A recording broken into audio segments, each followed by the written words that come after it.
Dita e 31. Martin Luteri 1483-1546. Këtu qëndroi Luteri, këtu qëndrojmë edhe ne. Nga John Piper.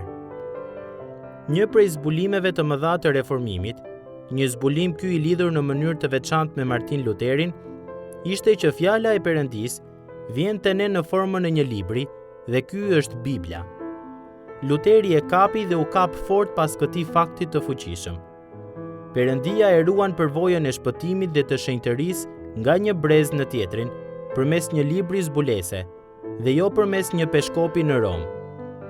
Rreziku i dënës dhe jetë kërcënues i reformimit ishte hedhja poshtë e papës dhe koncileve si autoriteti final dhe i pagabueshëm i kishës. Kundërshtari i Luterit, Silvester Prieria, shkroi: ai që nuk e pranon doktrinën e kishës së Romës dhe papën e Romës si rregullin e pagabueshëm të besimit, prej të cilëve edhe shkrimet e shenjta marrin forcën dhe autoritetin e tyre, është krye këput heretik. Ajo që ndodhi përpasoj ishte që Luteri u shkishërua nga Kisha Katolike e Romës. Heiko Obermann thot: risia që solli Luteri kishte të bënte me idenë e bindjes absolute ndaj shkrimit përkundrejt çdo autoriteti tjetër, qoftë ky papa apo koncilët. Ky rizbulim i fjalës së Perëndis mbi gjithë pushtetet toksore pati një ndikim të fuqishëm te Luteri dhe i dha formë gjithë reformimit. Mirëpo, rruga që ndoqi Luteri derisa arriti te rizbulimi i kësaj të vërtete ishte një monopat torturues dhe filloi me një stuhi me bubullima dhe vetëtima kur ai ishte 21 vjeç. Murgu besnik. Më 2 korrik 1505, kur po kthehej nga universiteti për në shtëpi, Luteri u gjend mes një stuhie plot me rufe dhe një prej tyre e hodhi për tokë nga kali. Ai klithi: "Më ndihmo, o shën an. Do të bëhem murg po më shpëtove." 15 ditë më vonë, për habinë të atit, Luteri i braktisi studimet për jurisprudencë dhe mbajti betimin e bërë. Ai trokiti në portën e eremitëve Agustinian në Erfurt dhe i kërkoi kryemurgut që ta pranonte në rendin e tyre. Në moshën 21 vjeçare, Martini u bë murg Agustinian. 2 vjet më pas, gjatë meshës së parë që celebroi, Luteri u pushtua aq thellë prej mendimit të madhështisë së Perëndis, saqë që gati ta linte atë për gjysmë. Kryemurgu e bindi që të vazhdonte. Mirë po ky incident frike dhe dridhjeje nuk do të ishte i vetmi në jetën e Luterit. Vet Luteri do t'i kujtonte më vonë këto vite. Edhe pse jetoja në mënyrë të paqërtueshme si murg, e ndjeja që isha mëkatar para Perëndis dhe ndërgjegjen e kisha jashtëzakonisht të shqetësuar. S'mund ta besoja dot që ai ishte i kënaqur me arritjet e mia. Do të kalonin dhe 20 vjet përpara se Luteri të martohej me Katerina von Borën më 13 qershor 1525. Dhe kjo do të thotë që ai jetoi me tundimet seksuale si burr beqar deri në moshën 42 vjeçare.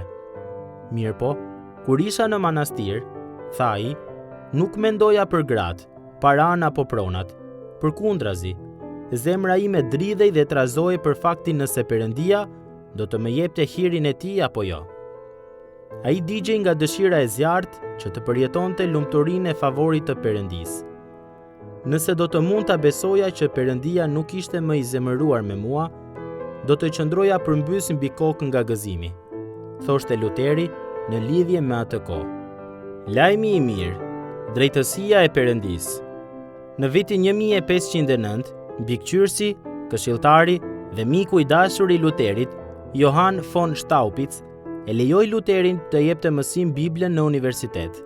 3 vjet më pas, më 19 tetor 1512, në moshën 28 vjeçare, Luteri mori doktorat në teologji dhe von Staupitzi i dha në dorë katedrën e teologjisë biblike në Universitetin e Wittenbergut, rol të cilin Luteri e luajti gjatë gjithë jetës së tij.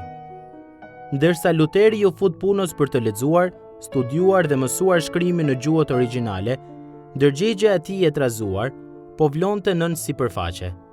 Ca më tepër kur u përball me frazën drejtësia e Perëndis, te Romakëve 1, 16 deri në 17. Për Luterin, drejtësia e Perëndis mund të nënkuptonte vetëm një gjë: ndëshkimin e drejtë të Perëndis mbi mëkatarët. Kjo frazë nuk ishte ungjill për të, por përkundrazi, ishte një dënim me vdekje. Mirëpo, ja tek erdhi një çast kur gjithë urrejtja e Luterit ndaj drejtësisë së Perëndis u kthye në dashuri.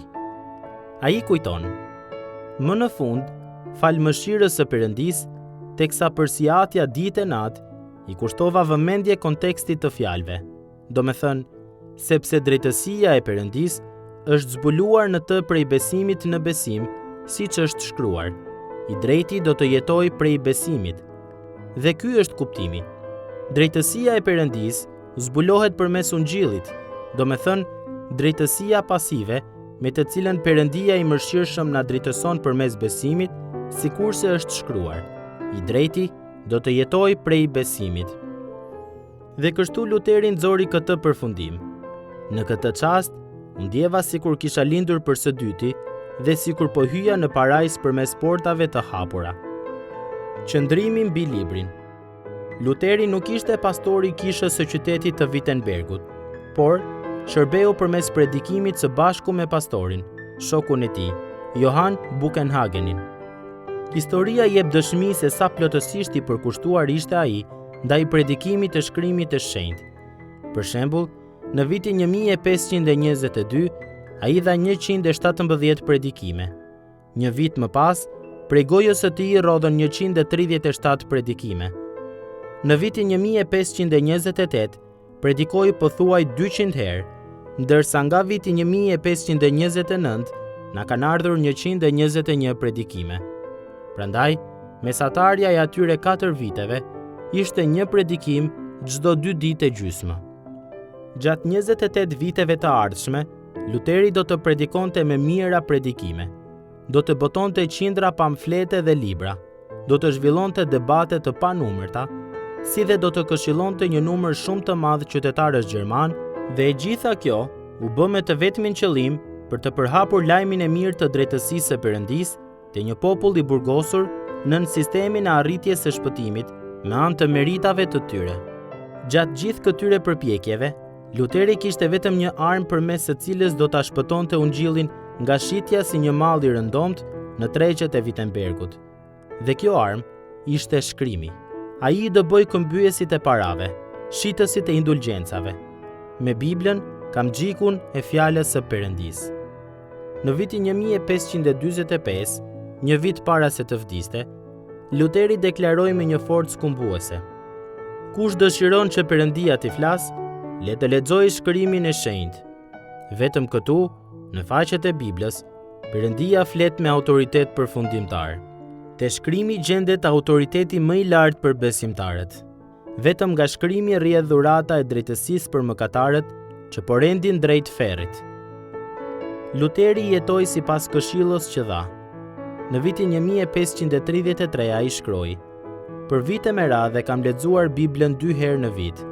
Nëse Bibla do të ishte një pemë e lartë dhe madhështore, dhe të gjitha fjalët e saj të ishin deg të vogla, të jeni të sigurt se i kam shkundur të gjitha ato me dëshirën për të mësuar çfarë ka në to dhe çfarë më ofrojnë mua."